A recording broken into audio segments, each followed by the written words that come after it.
What is up, guys? Fadeaway82 coming at you with another edition of A Day in Rust. This is a series that takes a look at free cam Rust footage on vanilla Rust servers. This footage is from the Rustopia EU server, from the European Rust server, and we're spectating players back to back. So we're looking at one player from another here, and the purpose of this series is to capture sort of the magic that goes on a Rust server. These players are decked out in early game gear. The server itself is not necessarily still in the early game phase, it's moved more into mid game, but for this footage, these players are, for all intents and purposes, this is early game Rust. So it's a wood base. What that affords the raiders is the ability to peek into the base through gaps in the wood. It also allows the defenders to look back out, and both teams are using this to their advantage wisely to see the movements of each other. One of the raiders here kind of got in the way of the arrow there, so that wasn't a smart move to do that, perhaps a lack of communication, and took an arrow to the dome. But as you can see here, he's also able to look into the base to see where those defenders are positioning themselves. Because it's a wood base, it's very problematic because this is very much prone to flamethrowers and things in the early game that would be very devastating to these players.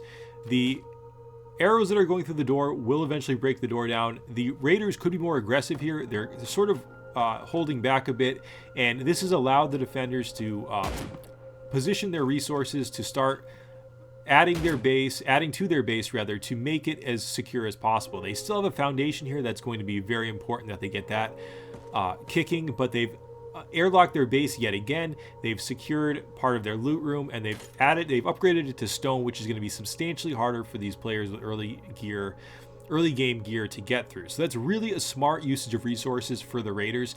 And this probably doesn't look really intense, guys, but if you're a Rust player and you're in this situation, this is as intense as it gets. When you have a larger compound later on, there's much more room for error, but early game raids are very intense because your loot room is very exposed, the base itself doesn't have much to it, and every chop of the axe is one chop closer to losing everything. So it's very intense, and both these teams are sort of evenly matched in terms of gear, so that was really cool to see.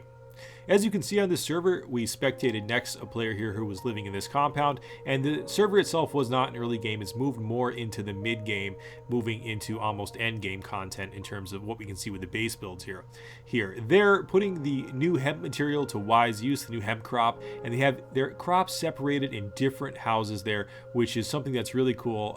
That's a really not a game changer. It doesn't really secure the base any differently, but it's cool to see things separated, and it was a nice aesthetic touch. But as you can see, the amount of high exterior stone walls there is going to make that much more problematic and difficult to raid than what we were taking a look at a moment ago. So raiding in Rust can happen at any level in the game. A raid on a base like this doesn't mean it's going to be more intense than an early game raid. It might look sexier with rockets and C4, but the intensity in Rust is there at just about every level. Moving on over here, we can see that not all bases are created equal, and these are some players who are sort of in between, not really in between, but closer to the first base we saw, and moving, somewhere closer to the middle in terms of the second compound, but much smaller scale. And the base that we're looking at here in the desert here, interestingly enough, we spectated back on the players who had previously been raiding the first players we spectated on. When we were looking at that player, they were getting attacked at their own base by the people who were initially getting raided. So it looks like those raiders followed them back to their base, bringing the fight back to them. The only thing is, when these raiders were going back to their base, they took the mountain ridge to get there, and right on the other side of the ridge was another raid party that was formed and had already burrowed their way into a base and were going into the loot room. This is very problematic because now these defenders from that initial footage that we looked at have much more to worry about. There's not only that small party they saw before, but one that appears to be twice that size right over the mountain ridge, and they're probably going to move to their base next, and with their amount of resources, they'll be able to get through their base much quicker. Even with the upgrades they've done with the stone, they will get into that base very quick. So Rust is often about the food chain, guys. There's a pecking order to it in terms of these servers, and when you're a small fish in Rust, so to speak, and you have bases that are very exposed like this, and you see that amount of players on another side of a ridge, it's a very difficult time. Moving back over, that day ended on the European server, but we wanted to hop over back onto Rustopia US to take a look at what was going on, and we were able to capture part of a raid that was going on here. I wasn't able to get all of the footage, so I couldn't do a full raid cam, but I thought you guys would appreciate this. This was a very intense raid, as we can see here, and the raid is on the compound of the CML clan. A few clans formed together here, and they hit the base putting up outer forward operating bases or raid bases to be able to hit the compound rather, from different locations at the same time. This was very effective, and they were able to get up into the center of the base, the main base that CML had here, which is sort of the nucleus of the compound. And as they get in here, you'll notice that the raiders are acquiring access to the building cabinets, then walling off those building cabinets. But when they get that building privilege, they can start building up into the base.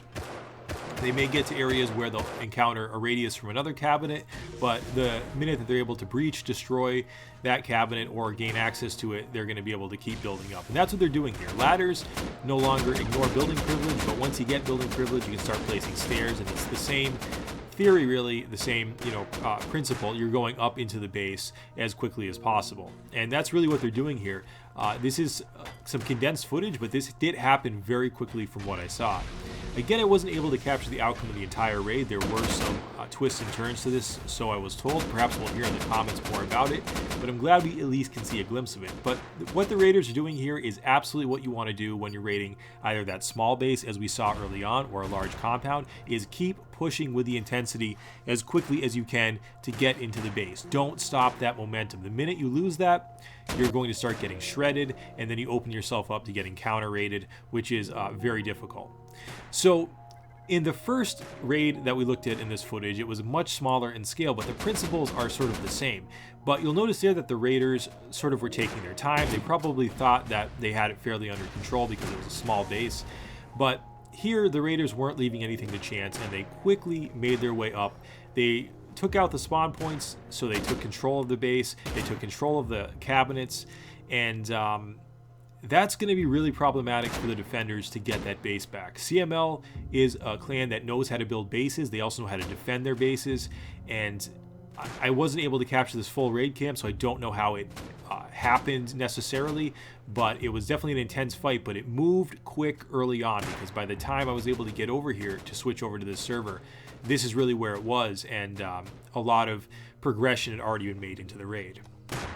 So guys, as we go ahead and wind this down, I just wanted to say that I hope you enjoy this series, A Day in Rust. We do have more raid cams coming, more Rust cribs, certainly update videos. So all that stuff is still there. We're just experimenting with some new series to see how you guys like it. I really like Rust free cam footage, and I like telling stories, and that's really the purpose of this. So let me know, guys, what you think. As always, hope you enjoyed. Fado82, peace.